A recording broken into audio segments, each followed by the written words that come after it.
What up, Rockstar Gang? Appreciate everyone in here. Appreciate everyone in here. Make sure you find that like button, hit that subscribe button as you're coming in. Appreciate y'all. What up? Appreciate everyone joining the live stream. Do me a favor. Make sure you smash that like button, hit that subscribe button if you haven't already. Make sure you click that post notifications bell so you don't miss out on any new content, man. You see it. You see the title. How do the Carolina Panthers gear up to compete with the Philadelphia Eagles? We're going to dive into that today. There's a lot. There's a lot of trade rumors going around. There's a lot of free agency targets, rumors going around. There's a lot. There's a lot involved. This is a lot of context and just one title to talk about. It's a lot, right? So we'll dive into it, man. I'm gonna get to some of the comments real quick. Again, I appreciate everyone joining the live stream. Again, do me a favor, smash that like button, hit that subscribe button. We do have a live goal today. Also, make sure you become a member today. Less than a cup of coffee per month. Join the Rockstar Gang. It's right there. And literally will take you right to join the Rockstar Gang. So I greatly appreciate it. Helps support the channel. If not, make sure you like, subscribe. Also follow me on all my social media, Facebook, Instagram, Twitter, as you can see right there. Also, TikTok is the same thing as well. Also, shout out to BetUS. Sign up for free today. Get 125% bonus on your first bet. Link is in the link tree of this description of this live stream or on my bio of the channel. So yeah, make sure y'all guys go check it out. Okay. After watching the Philly, what Philly did yesterday, organization has a ton of work to do, but it can be done for sure. Now, do I think that this is going to happen? Do I think this is going to happen? This one off season? No, I don't think it's going to happen just in one off season. I think we can obviously we can compete with Philly. You know, it's obvious we can compete with Philly. We did it, but there's some things that definitely needs to change. Because if you go watch that Philly game last night, right? You watched the Super Bowl. If you watched it, you know what's up, right? Like, y'all know what's up. Like, that Eagles team is built from the inside. What I mean by that is they're built from the trenches. Like, that's how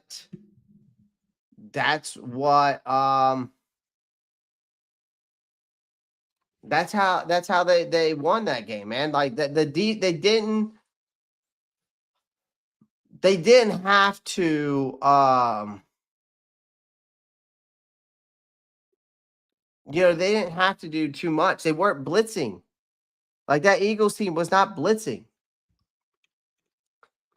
Right? Like, the offseason they have, right? You got to think about it this way. The Eagles built a Super Bowl team. You look at their roster from top to bottom, the Eagles built their Super Bowl team because you think about it, they started the regular season 10-1, right? That's what they started. They started the regular season 10-1, ladies and gentlemen, right? And I mean, you look at their draft, you look at the offseason that they had, you look at Vic Fangio's defense, you look what Kellen Moore did on the offense, you look at Jalen Hurts. Jalen Hurts didn't even do anything crazy in this game. He just, you know what Jalen Hurts did all season long? You know what he did? That really he's not, is he a guy that's a game changer? Or or would you say he's more of a game manager? Or is he a guy that's just going to elevate your team or is going to make your team a lot better? Is he one of the elite quarterbacks in the NFL? Is he like, what would you consider him as? Because all Jalen Hurts did all season long, if you go look at his stats statistically, all Jalen Hurts did all season long was take care of the football, leaned on the run game, and basically when he saw one-on-one matchups with A.J. Brown, that's where he put the ball. And that's all he had to do. And then he let Saquon do his thing on the offense. He let A.J. Brown do his thing. Yes, that, he had that great throw to Devontae Adams last night as well. Like, I mean, man, like, you go look at this Eagles team. That obviously they were very underrated. I didn't pick the Eagles to win the game. It was hard for me to pick against the Kansas City Chiefs. Like, you got to think about it this way too. Like, when the Patriots in that 10-year running that they had, when they were in the playoffs, going to Super Bowls, I never picked against the Patriots. Never. Not once. Why would I? Why would anybody? Why would anybody pick against the New England Patriots? But in that time when they were going through that dynasty for that 10-year run that they had. Why? You wouldn't go against you wouldn't go against them. You wouldn't bet against them. So, I mean, again, I don't know how many people really picked this team to honestly pick the Philadelphia Eagles to win this game. I don't know if it was a lot. Again, but I did predict one thing. When I broke down the Super Bowl, I gave my keys to victory. I gave my prediction. I did say that the keys for the Philadelphia Eagles was to control the damn clock, run the time of possession. When A.J. Brown has one-on-one matchups, the ball should be going his way. And I also said the turnover margin was going to be the key in this game for one of the teams to win. And boy, was I right. All of that actually happened. For the majority. Saquon did not have the best game. I thought he was going to have a bigger game than that, but he really didn't. And that's okay. I mean, I kind of figured that Spagnuolo was going to try to take away the run game from them. That was going to be the key there. But they just didn't. The Eagles didn't make mistakes. At the end of the day, they played hard-nosed football. They didn't make any mistakes. But let's get back to what I was talking about, because we're talking about what Carolina. Obviously, this is not an Eagles channel. This is a Carolina Panthers channel. We're talking about the Super Bowl, but we're not talking about. But what I'm talking about is how the Eagles built the team that they have to become a Super Bowl, and how that relates to Carolina, what they're doing this offseason to be able to compete. Now, we all know that the Carolina Panthers played the Philadelphia Eagles close. Okay. Almost won that game, right? But we know that defense lost us that game. Let's be honest. That defense lost us that game. We all know that Bryce Young kept us in it. Okay. We can all agree to that. All right. Now, let's get back. We'll get into Carolina. But what I want to talk about right now is how Philadelphia got to where they are, and then we'll get into Carolina and what they can do to get to how the Eagles got there. Okay. So make sure, as you guys are tuning in, make sure you pound that like button, hit that subscribe button.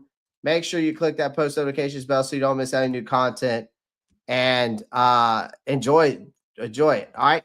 But let's be real. All right. No matter where you stood before kickoff in that Super Bowl, Everyone expected this game to be close. The betting line was razor thin. You got to think about it. It was at 1.5 points, right? That was the money line or the betting line, suggesting an even battle between these two powerhouses.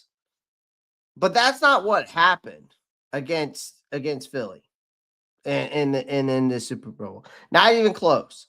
Like the Philadelphia Eagles obliterated the Kansas City Chiefs. They won 40-22. They secured their second Super Bowl victory. Well, no, the Philadelphia Eagles secured their fifth Super Bowl victory in franchise history. How did they do it? I'll say this. That makes a lot of sense to me, right? Like the Eagles built this beast on purpose. They built this beast of a defensive line and an offensive line. They won in the trenches, ladies and gentlemen. They literally built an Alabama football team, but the pro version. They built it with the trenches. They built an offensive line. They built a defensive line. Okay? You got to think about it this way. Last year, the Eagles started off hot, right? If you go back and remember this, Eagles started off 10-1 last year. And what can only be described as a monumental collapse last year, right? They won just one more game than the rest of the season of last year. And that disaster, in my opinion, I felt like accumulated. I think it accumulated in the embarrassing 32-9 beatdown that they got in Tampa Bay in that wild card round last year. Okay. Philly wasn't about to you can't tell me, Philly wasn't about to let that happen again. They cleaned house. They started with the coaching staff. Brian Johnson gone. Enter you bring in Kellen Moore, fresh off a short time with the Chargers. Matt Patricia and Sean Dezia also out. In comes Vic Fangio, a defensive mastermind who had an up and down year in Miami, but still knows how to run a top tier unit. They were aggressive. They took an aggressive approach, right? Which is what Carolina needs to do too. That now they have already got their staff. Carolina's got their staff, at least for the most part. It seems like. But that aggressive approach set that tone for the offseason. That screamed urgency. We need to be doing the same thing, especially when it comes to players and this upcoming draft. Because you think about it this way, the Eagles didn't just overhaul their coaching staff. They made calculated high upside moves in free agency. Saquon left for dead in the collapsing running back market, was picked up for the cost of a third string wide receiver. Mekhi Becton, a left tackle, moved inside under Jeff Stoutland, became a force at guard. Zach Bond, a rotational edge rusher in New Orleans, ends up coming over here, becoming an off-the-ball linebacker in him, and boom, now he's an all-pro, right? So Philly literally took an aggressive offseason approach, and it worked out in their favor tremendously. I mean, tremendously.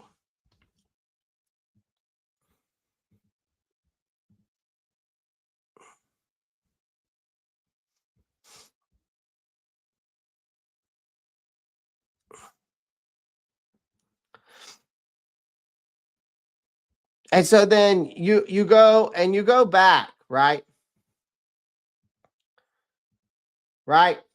This another thing is too, in that offseason, they knew their secondary was a major liability. Got a total facelift. They brought back CGJ, double down in draft. They grabbed Quinyon Mitchell. Cooper DeJean. Mitchell looks like a cornerback one in the making. DeJean's versatility and the star role unlocked, even more potential in the defense. And then you got to remember the Eagles threw $34 million guaranteed at Bryce Huff. He had just 2.5 sacks in the regular season, didn't even play in the Super Bowl. That's how loaded their pass rush was. Even though they threw a $34 million guaranteed at a bust in Bryce Huff, who only had 2.5 sacks in the regular season, didn't play in the Super Bowl. That just shows how loaded they were at the pass rush. The Eagles roster was built to win now, and that's exactly what they did. And the game was over by halftime. By the time Kendrick Lamar took the halftime stage, that game was already over. Not just for Drake. Sorry, Drake fans.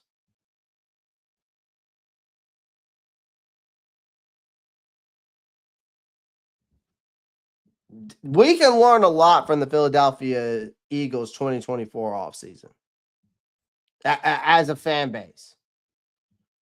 Okay? Just that alone right there, you breaking that down.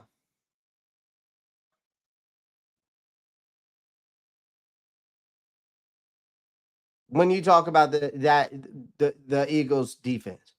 Like Fangio's defense was a masterpiece in this game. The Eagles, they beat the brakes off the Kansas City Chiefs. And you talk about Vic Fangio's defense, Kansas City's offense struggled all year. And then they always seem to find a way when it mattered, and not this time. And that was the thing that I was thinking about. I thought the experience mattered in this game, and obviously it did. Because from the opening snap in that game, the Eagles defense suffocated everything Mahomes and Andy Reid threw at them. Fangio ran his dream plan, nickel defense. He ran a nickel defense 98% of the snaps. He ran light boxes 91% of the time, and a secondary that completely shut down Kansas City's short passing game. And the Chiefs never adjusted. They barely even tried. Mahomes was seeing ghosts out there. He looked like Sam Darnold at the New York Jets, man. Like, I've always said this. I've always thought Patrick Mahomes, I mean, and people can say this is a hot take, but I've always thought that Patrick Mahomes is a system quarterback more than Tom Brady. I've always thought he's very underrated because you see it. It's short to intermediate throws. It's never downfield. They got rid of Tyreek Hill, and you don't ever see them go up the field deep shots with Xavier Worthy, which is weird. He's a guy I feel like he could take the top off of defense, but he had a decent game, but by the time they had a decent game Worthy had a decent game, the game was over. And the crazy part is you go look at the next gen stats on this, but Patrick Mahomes in that game held on the ball 2.9 seconds per drop back, ladies and gentlemen. If you don't believe me. If you don't believe me.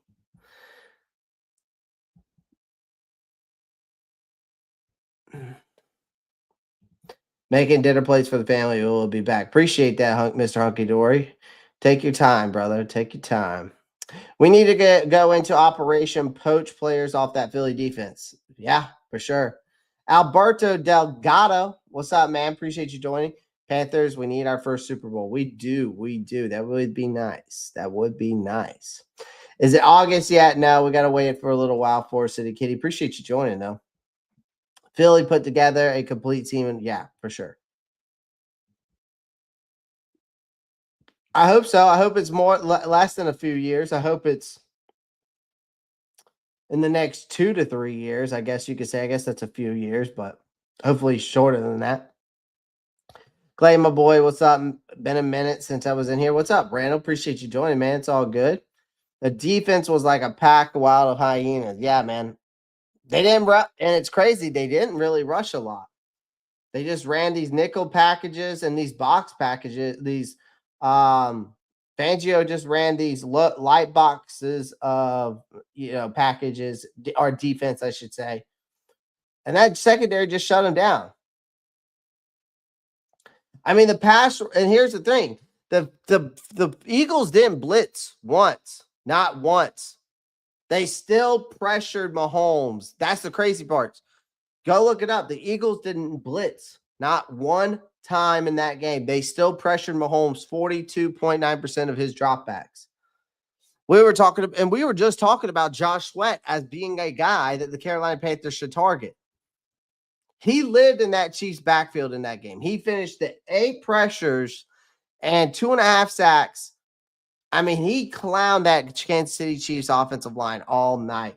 Milton Williams and Nolan Smith each had 4 pressures. The Eagles ended up sacking Mahomes in that game 6 times, the most he's ever taken in a game. Mahomes was also hit 11 times. He couldn't even breathe. The Chiefs' offensive line, I said, was average at best, and it worked out. And it worked out. Now, to all you guys that are thinking about maybe we should target some Philadelphia Eagles players, we should. Now, I'll tell you why. There's some bad news for the rest of NFL. First off, Philly isn't going anywhere. And I'll say this. They still have $18 million in cap space. Plenty of ways to create more, and a roster loaded with young talent. They'll reload, make some ridiculous move that has everyone else asking, why didn't we do that? And they'll be back in the mix next year. Okay? So, with all that being said, talking about the Philadelphia Eagles, what do the Carolina Panthers need to do? Okay. What do the Carolina Panthers need to do this offseason? It might not be a hot take anymore, Zero to Hero. So what do the Carolina Panthers need to do to gear up to compete with the Philadelphia Eagles? Again, yes, we competed with them. We competed with them in the game we played. But our defense, again, let us down. Okay? All right? That's what happened in that game. Again, if we want to stop being the joke of the league and start playing with the big boys like this, we have to make some serious moves.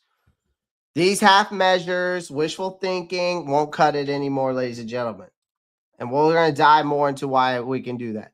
The Philly D-line was a thing of beauty. They didn't blitz once all night. It's crazy. It's crazy. Watching a defense like that made me cry looking at the Panthers. I know. Did you see the Super Bowl colors next year? Yes, Josh. I'm going to have a conspiracy video coming out on that. Randall, I appreciate you with that $4.99 donation. Shout out to you. We do have a live goal tonight, guys, so make sure you get into that. I greatly appreciate it. You hitting me with that. I got to hit you with some. Another one. Appreciate that. Appreciate that, man. I really do appreciate you that with that $4.99. Let's see. We got another one, Zero to Hero, with a super sticker of basically $1. We'll just say $1. 99 cents. It's an absolute dollar. We'll take it. Appreciate that. I'm gonna hit you with That's the bottom line, because Stone Cold said so. That's perfect. Perfect. Appreciate you, man. We need to fix the D line, like we did in the O line in the this past season period. If we had a decent D, we beat the Chiefs by 10 that day. Griffin, right on it. Yeah, I mean, again, we had a defense. We could have beat both of these Super Bowl teams in the regular season. We were so close, but again, almost is like horseshoes and hand grenades, ladies and gentlemen. All right. So first things first. I think Carolina doesn't necessarily need to fix the offensive line. Okay. I think what they need to do is add to it. Okay. It's not necessarily that our offensive line is bad. You got Damian Lewis, you got Robert Hunt. But here is the reason why I say that. Okay. The run game was legitimate this season. Okay. And we need to continue to establish that run game. That is the foundation of every successful team. You saw that with the Philadelphia Eagles with Saquon Barkley.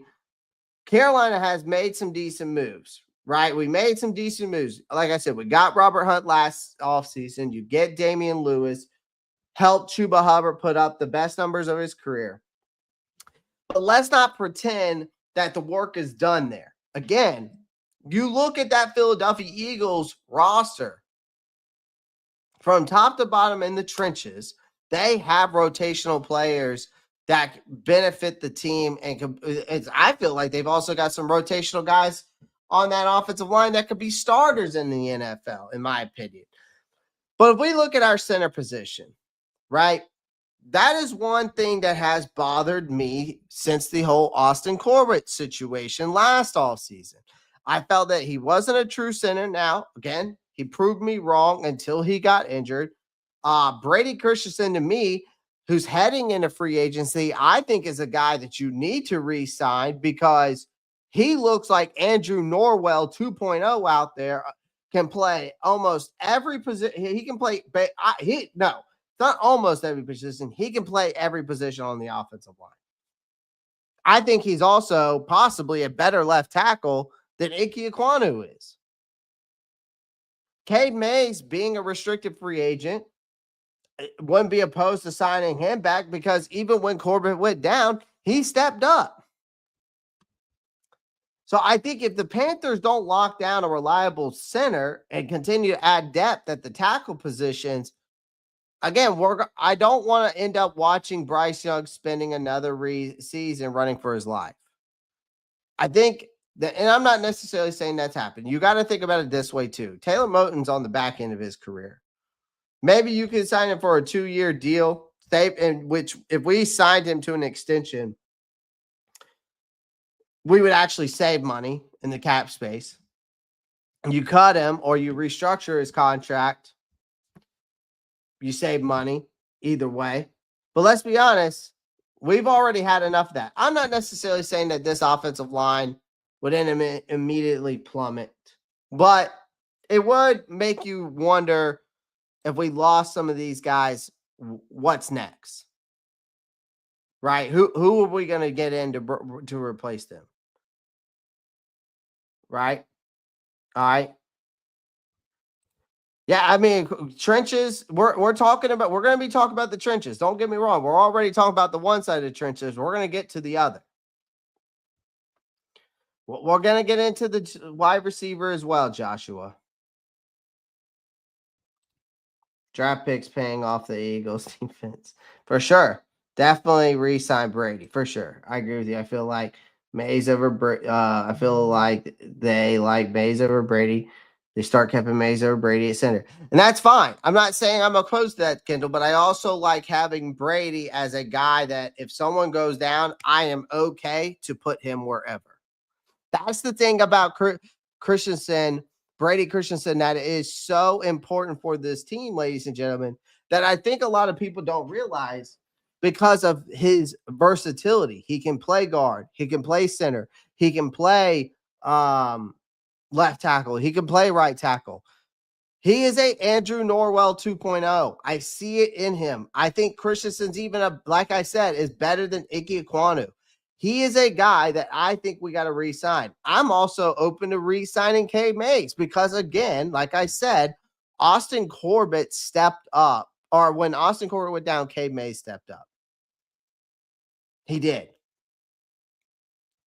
So if we want to build this team like a Philadelphia Eagles and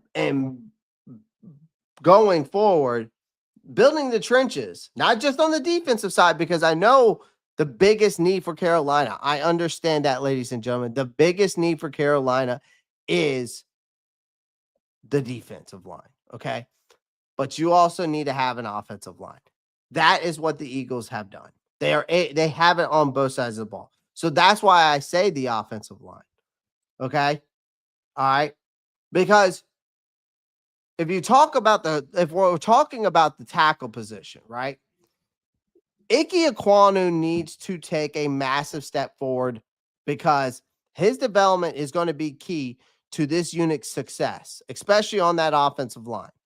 If he keeps struggling in the pass protection, this entire offense is going to struggle because we also need to have an insurance at right tackle because, again, we're going to be relying on a Taylor Moton who may only have like 2 to 3 years left that we're going to get out of him.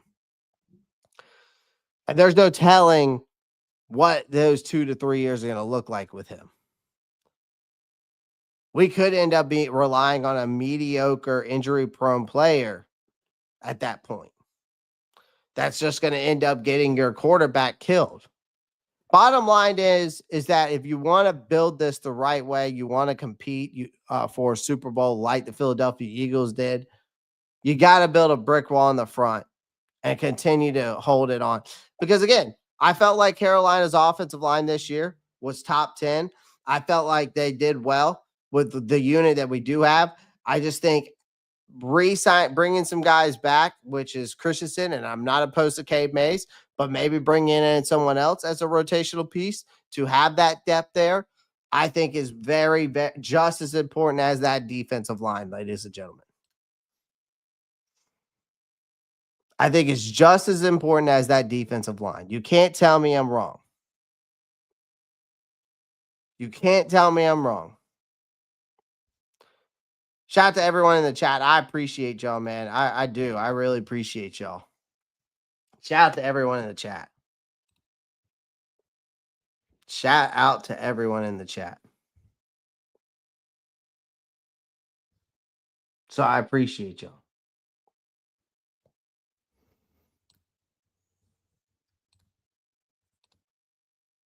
Guys, make sure you do me a favor. Make sure you pound that like button, hit that subscribe button. I would greatly appreciate it. Make sure you click that post notifications bell so you don't miss any new content.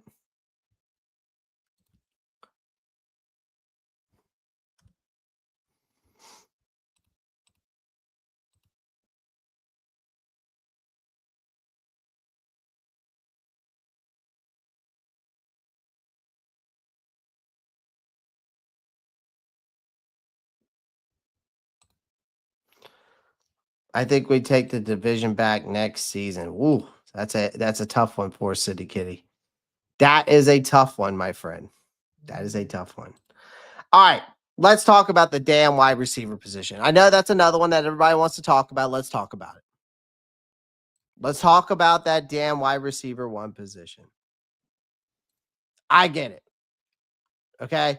When you trade away your number one wide receiver, DJ Moore, pretending that Adam Thielen's going to be this long-term solution, which some of you think he is a bad idea. Again, I love Adam Thielen. I do. I think he's a solid veteran. I think he's a security blanket for Bryce Young. He's not the kind of playmaker that's going to take over a game, though. You need a guy that's going to put his nuts on the table of the other team and say, look at this. What are you going to do about it? That's what you need. You need a dog. If you're serious about making Bryce Young's life easier, you're serious about him being your franchise guy, you're serious about Bryce Young and developing him the right way, you need a legitimate wide receiver one. Philly's got two of them, if you think about it. Devontae Smith is a wide receiver one, in my opinion. A.J. Brown is a legitimate wide receiver one.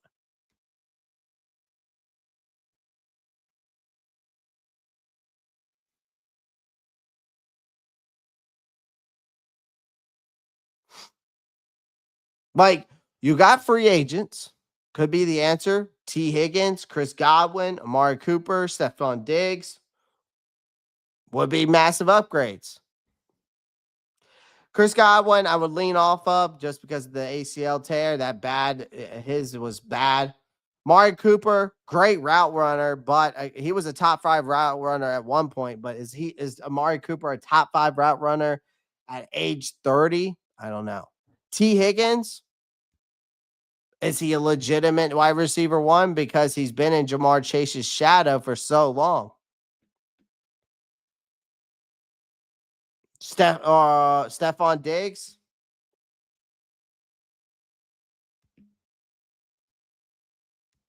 Would he be an upgrade? Sure. Do we want to have that locker room drama again?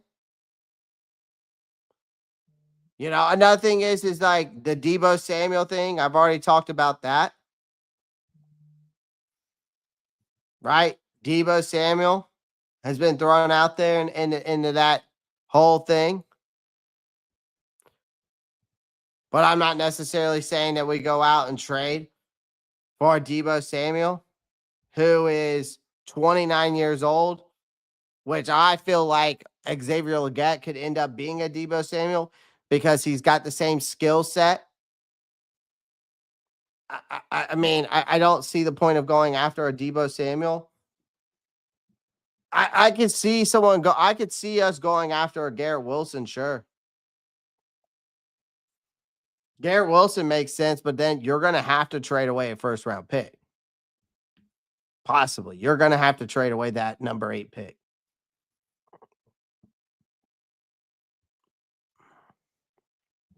Is that wise when you got defensive issues? It's very tough. It's very tough to say.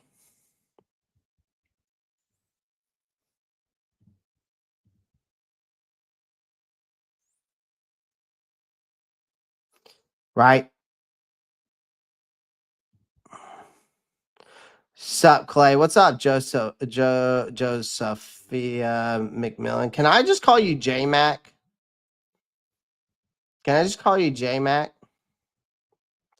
I think I'm gonna call you J Mac. Like how they call what's his name? T Mac. Might call you J Mac.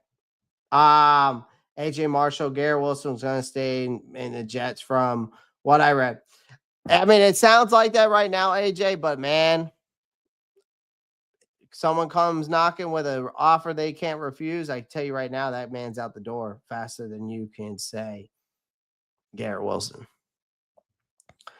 But I mean, man, there's so many guys. I mean, DK Metcalf, we've talked about all these guys that we could trade for. Right? The downside is, again, you trade for Garrett Wilson, there's a downside. That means if Carolina trades for Garrett Wilson, that means we could lose our chances in drafting a top tier prospect like a Jalen Walker or a Mason Graham or a Abdul Carter. The Panthers defense definitely needs some serious help. For sure. We're going to talk more about that. Skipping out on premium pick could bite him later. But at the end of the day, man, this is giving Young a legitimate shot to succeed if you go after him, right? I mean, if the front office is serious about building around Bryce Young, either way, they need to make a move, right? I'm not necessarily saying they need to go get, right, and trade for George Pickens, which I've seen that narrative out there. I've seen the Garrett Wilson narrative. We've heard the T. Higgins narrative how many times? We've seen the narrative about getting DK Metcalf because of the continuity he has with Dave Canales. Chris Godwin's name's been thrown out there because of that as well. Right? I've also heard Alex Pierce is a guy that maybe Carolina may look at. Maybe to be Thielen's predecessor. I don't know. Right? I've also heard I also heard a wild one the other day. I heard a wild one the other day, ladies and gentlemen. That Carolina could try to trade for Kyle Pitts from the Atlanta Falcons. Why they would do that, I don't know. Cooper Kupp. The Rams are willing to eat a lot of his contract to move on from him, from what I heard. Maybe we could somehow get Devontae Adams here.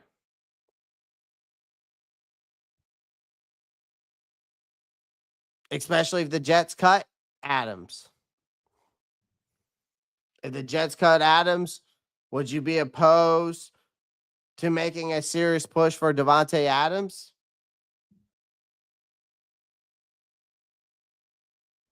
That's another thing. There's multitude of ways they can go about getting that wide receiver one. But you got to be smart about it. So when it comes to getting that wide receiver one, you have to be smart, especially in free agency. The money has to be right. I do think a high level receiver is a necessity, but it's not a luxury, ladies and gentlemen.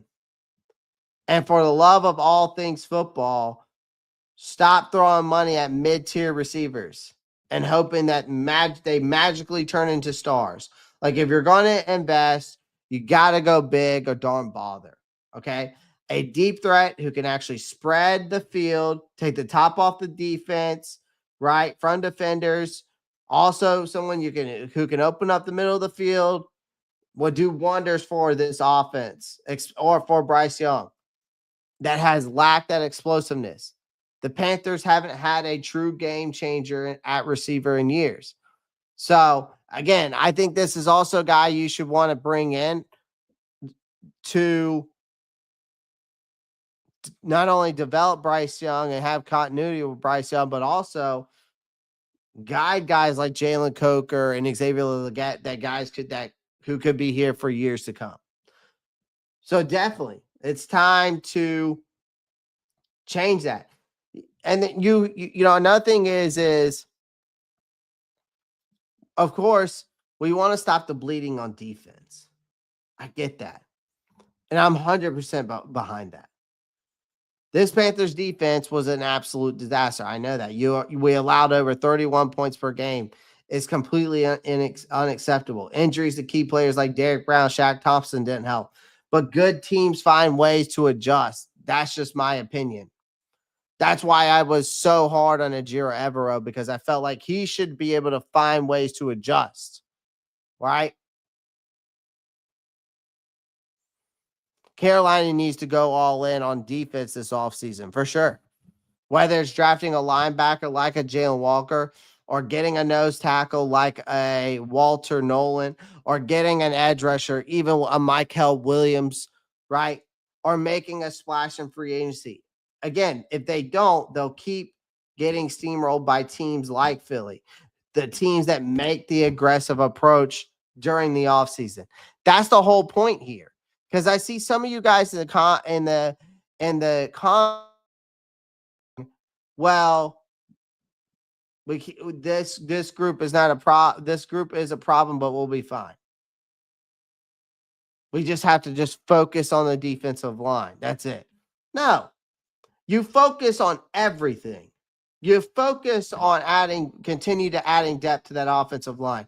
You rebuild that, overhaul that defense. You get a legitimate number one wide receiver. You be aggressive. You don't pat around. That's what the Eagles did this past offseason. They were able to do that. Cap space or not. Again, depth is also an issue. Depth is a massive issue here. You're losing 21 people on this roster. We ain't got enough money to get that shit, Clay. Randall, my friend, money is just a thing, man. I truly believe that you can manipulate the cap space in the NFL. And when you've got a guru like Brant Tillis, I'm not too worried about that cap money. I'm really not. What he was able to do in Kansas City was pretty remarkable if you go look at his resume. So I'm not too worried about that. Right? Carolina needs to load up on impact players on every level of this defense for sure. Secondary has potential, but adding another cornerback wouldn't hurt, especially if injuries pile up again. The goal isn't just to be better again, guys. The goal is to be dominant. You want to be dominant, you got to be aggressive. You got to be smart. You got to be aggressively smart, if that makes sense. You have to be aggressively smart. We've hit one of our goals so far, 20 Teal Super Chats. Help support the channel, and I'll also do a give. It'll help support the channel, but also it will go towards a giveaway. So we got 20. We've only got one out of the 20. I greatly appreciate it if we can hit that live goal. Also, make sure you pound that like button, hit that subscribe button. We're at 58 subscribers, 5,800 subscribers. So shout out to all you guys for subscribing. We reached 5,800 more subscribers. We're trying to hit 6,000, right? We only need 200 more, man. Let's hit that 6,000 mark. All right. So I appreciate you guys getting me at least already to 5,800. It's crazy. It's crazy how far we've come. So I appreciate y'all. So make sure, again, y'all pound that like button, hit that subscribe button if you like the content I'm putting out there. All right, let's continue though. All right, so stop the bleeding on the defense. Again, depth is a massive issue. But let's talk about free agency. Okay. We have to be smart, but we have to be aggressively smart. Again, we look at the Eagles and we go, why did they dominate? They dominated for a reason. They built from the trenches. They have lethal combination of offensive weapons and defensive toughness, and a coach by people who actually know what the hell they're doing. So the Panthers need to adopt that philosophy. You got to emphasize player development and stop making boneheaded roster moves, okay? And again, it's not just about talent. It's about culture, right? We want to build this thing back up for the keep bounding culture, right? We want to build it back up to the Cam Newtons, Thomas Davis, Luke Kuechly, Julius Peppers, Steve Smith. Those days, man. That's what you want to build it back up. Jay Stu, D'Angelo. List goes on. I can name a shit ton of players. We'll be here all day. But the Panthers are on the other hand here. We've been stuck in this cycle of mediocrity and bad decision making, right? That has to change. You got to bring in proven winners, the dogs, right? At these key position groups, both on the field and off the field, in this coaching staff. All that can go a long way toward fixing that losing mentality. We have to get serious, because here's the thing. You got to get serious or here's the thing, or we're going to end up getting comfortable being trash.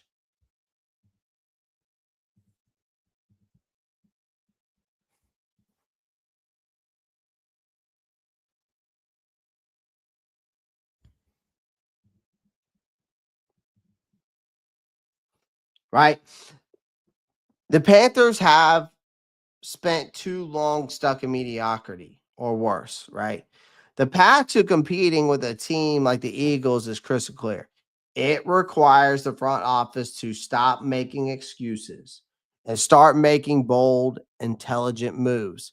That's what I'm expecting out of Brant Tillis. That's what I'm expecting out of Dan Morgan. But also Dave Canales, because he does have a say in that. So it requires this front office to stop making excuses and, again, start making bold, intelligent moves. Fix the O-line. Not necessarily fix it, but continue to add depth to it.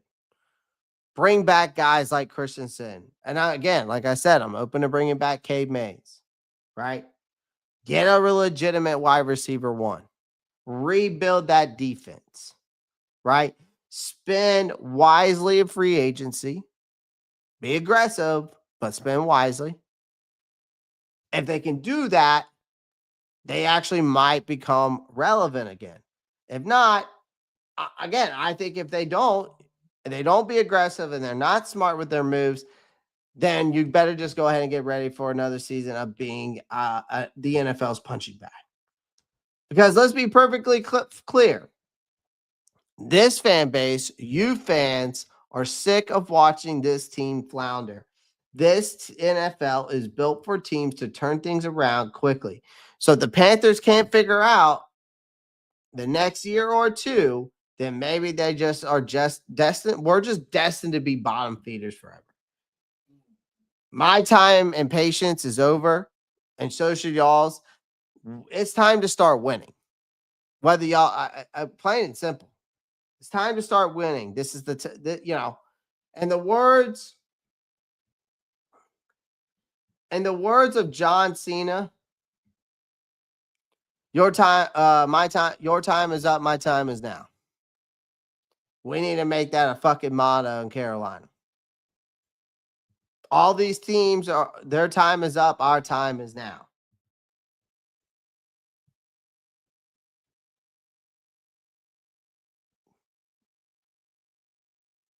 And his name is John Cena.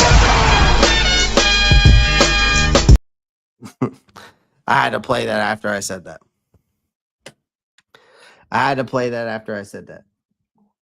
So yeah, if we want to compete with this Philadelphia Eagles team and we want to be able to gear up the right way to compete, this is what we got to do. This is what we got to do. This is what we should be expecting out of this front office. Because the battle to compete in 2025 starts now. We're a month away, ladies and gentlemen, from starting free agency to legitimately start making moves. Literally a month away. So, which is going to be huge. There's a lot of trade talks. There's a lot of free agent rumors going around right now. Obviously, there's a lot of draft talks, who we should target. I think a lot of that's going to continue to change because 1 minute we're supposed to be targeting Abdul Carter Mason Graham. Now we're saying that possibly we're targeting Mike Green out of Marshall. And then we also saw something today that we might be targeting not Mike St. Strell, Will Johnson, the corner out of Michigan. I don't know.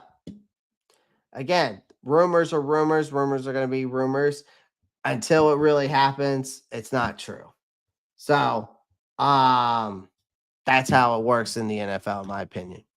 Until Adam Schefter goes up on Twitter and posts it, it's not true. I'll take my green all day. I feel you, Randall. I feel you. We're going to do our weekly mock draft, okay? We're going to do our weekly mock draft. Again, guys, make sure you become a member today. Join the Rockstar Gang right there. Again, less than a cup of coffee a month. All right. Make sure you jump in the chat. Love to hear y'all's thoughts when we go through these live streams, man. Feel free to debate with your fellow Panthers fans in the chat. And also, again, like I said, don't forget to hit that like button, subscribe, click that post notifications bell. that notification bell might just be more important than anything else because it always notifies you when I'm live or I post up a short. But again, make sure you like and subscribe as well. Again, also become a member. Also, follow me on all my social media, Roppstar92_. That's on Instagram, Twitter, TikTok. Also, you can find me on Facebook. Would love for y'all to drop me a follow. Also, BetUS, sign up for free today. Get 125% bonus up on your first bet. All right. Just because football over doesn't mean you can't start betting on baseball coming out here soon, golf, hockey, midget wrestling. I don't know. Whatever you're into. I'm sure you could find something in there. Politics. So whatever you're into. Also, make sure y'all help me reach our live goal today of 20 super chats. So I appreciate y'all. All right. Appreciate you guys.